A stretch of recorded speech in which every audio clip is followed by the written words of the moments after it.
పెరుగుతున్న పెట్రోల్ ధరలతో ఎలక్ట్రిక్ వాహనాలు కొనడమే బెటర్ అని చాలా మంది అనుకుంటున్నారు. కానీ ఎలక్ట్రికల్ వెహికల్స్ తో వరుసగా జరుగుతున్న ప్రమాదాల వల్ల మళ్ళీ ఎలక్ట్రిక్ వాహనాలని ఎవరూ కొనడం లేదు. ప్యారిస్ ఒప్పందం అమలులో భాగంగా కార్బన్ ఎమిషన్స్ ని కట్టడి చేయడం కోసం ప్రభుత్వం ఎలక్ట్రిక్ వెహికల్స్ ని ప్రోత్సహిస్తుంది. ప్రముఖ వాహన తయారీ సంస్థలతో పాటు కొన్ని కొత్త కంపెనీలు కూడా ఎలక్ట్రిక్ వాహనాల తయారీలోకి అడుగుపెట్టాయి. ప్రస్తుతం మార్కెట్ లో ఉన్న ఎలక్ట్రిక్ వాహనాలు ఏంటి, ఈ ఎలక్ట్రిక్ వెహికల్స్ లో ఎదురవుతున్న సమస్యలు ఏంటో ఈ వీడియోలో మనం పూర్తిగా తెలుసుకుందాం. పెరుగుతున్న వాతావరణ కాలుష్యం, మండిపోతున్న పెట్రోల్ ధరలకు ప్రత్యామ్నాయంగా కనిపిస్తున్నాయి ఎలక్ట్రిక్ వాహనాలు. కార్బన్ ఎమిషన్స్ విడుదలలో భారత్ ప్రపంచంలో 3వ స్థానంలో ఉంది. IQA 2019లో విడుదల చేసిన నివేదిక ప్రకారం ప్రపంచంలోని 20 అత్యంత కాలుష్యకారక నగరాల్లో 14 భారత్ కి చెందినవే. ఈ పరిస్థితుల్లో కొంతైనా మార్పు తేవాలనే ఉద్దేశంతో ప్రభుత్వం ప్రత్యామ్నాయ ఇంధన వనరులతో పాటు ఎలక్ట్రిక్ వాహనాల వాడకాన్ని ప్రోత్సహించింది. ఇండియాలో 2014 నుంచి ఎలక్ట్రిక్ స్కూటర్లు, మోటార్ సైకిల్ వాడకం స్థిరంగా పెరుగుతూ వస్తుంది. 2019లో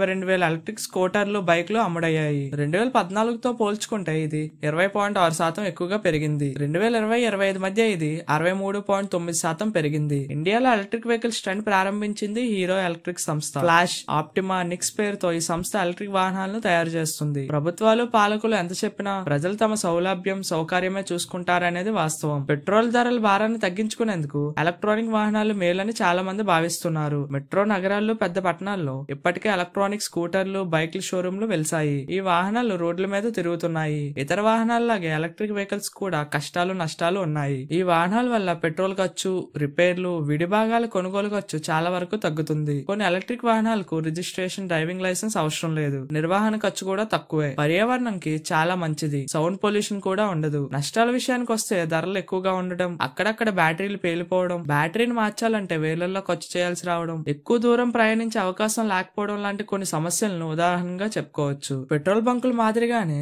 విస్తృతంగా ఛార్జింగ్ పాయింట్లు లేకపోవడం, వేగంగా వెళ్లే అవకాశం లేకపోవడం వంటి ఇబ్బందులు కూడా ఉన్నాయి. మార్కెట్ లో ప్రస్తుతం చాలా సంస్థల వాహనాలు అందుబాటులో ఉన్నాయి. ఎలక్ట్రిక్ స్కూటర్ లేదా బైక్ కొనేటప్పుడు దాని సైజ్, సస్పెన్షన్, బ్రేక్స్, సర్వీసింగ్, ఒకసారి ఛార్జింగ్ పెట్టాక ఎంత దూరం ప్రయాణిస్తుంది, ఎలా పనిచేస్తుంది లాంటి విషయాల్ని తెలుసుకోవడం మంచిది. ప్రస్తుతం మార్కెట్ లో ఉన్న వాటిలో చాలా వరకు సింగిల్ ఛార్జింగ్ తో 50 నుండి 100 కిలోమీటర్లు మాత్రమే వెళ్తున్నాయి. కొన్ని వాహనాల్లో అదనపు బ్యాటరీతో మరికొంత దూరం వెళ్లే ఏర్పాట్లు ఉన్నాయి. ఎలక్ట్రిక్ వాహనాల్లో కొన్ని సంస్థలు డాష్ బోర్డ్ లోనే బ్యాటరీ ఛార్జింగ్ ఎంతుంది, వాహనం ఎంత దూరం వెళ్తుందనే అంశాలతో పాటు map, USB port, speed mode, seat కింద స్టోరేజ్ బిన్స్ లాంటి సౌకర్యాలు అందిస్తున్నాయి. ఎలక్ట్రిక్ వాహనాన్ని ఎంపిక చేసుకోవడంలో అన్నిటికంటే కీలకం బ్రాండ్. వాహనాన్ని తయారు చేసే సంస్థ చరిత్ర, ఆ కంపెనీ యొక్క ట్రాక్ రికార్డ్ ఇంపార్టెంట్. ఎలక్ట్రిక్ వాహనాల విషయంలో ఆందోళన కలిగిస్తున్న అంశం ప్రమాదాలు. బ్యాటరీలు పేలిపోవడం, వాహనాలు కాలిపోవడం లాంటి ఘటనలను చూస్తుంటాం. అయితే ఇందులో ఎక్కువగా వినియోగదారులకు ఎలక్ట్రిక్ వెహికల్స్ పై అవగాహన లేకపోవడం వల్ల ఇవన్నీ జరుగుతున్నాయి. వాహనాలను ఎండలో పార్కింగ్ చేయడం, బ్యాటరీని ఎక్కువసేపు ఛార్జింగ్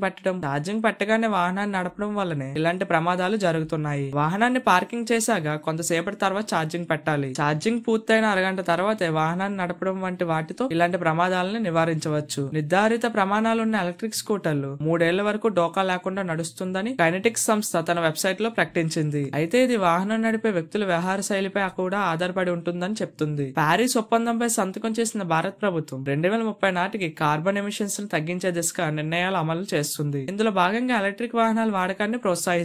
ఎలక్ట్రిక్ వెహికల్స్ ను ప్రమోట్ చేసేందుకు కేంద్ర ప్రభుత్వం 2015లో faster adoption of hybrid and electric vehicles FAME పేరుతో కొత్త స్కీమ్ తీసుకొచ్చింది. మహారాష్ట్ర ప్రభుత్వం ఎలక్ట్రిక్ వాహనాలకు పన్ను రాయితీలు ఇస్తుంది. పెట్రోల్ వాహనాల మీద GST 28% ఉంటే ఎలక్ట్రిక్ వాహనాల మీద GST 12% ఉంది. భారతదేశం ప్రతి సంవత్సరం 9.6 లక్షల కోట్ల రూపాయల విలువైన ముడి చమురును దిగుమతి చేసుకుంటుంది. ముడి చమురు అంటే పెట్రోల్, డీజిల్స్ ఇంకా వగైరా ఫ్యూల్స్ ఉంటాయి. దీని వల్ల దేశ ప్రజల మీద చాలా భారం పడుతుంది. ఈ పరిస్థితిని మార్చడంలో ఎలక్ట్రిక్ వాహనాలు కీలక పాత్ర పోషిస్తాయి.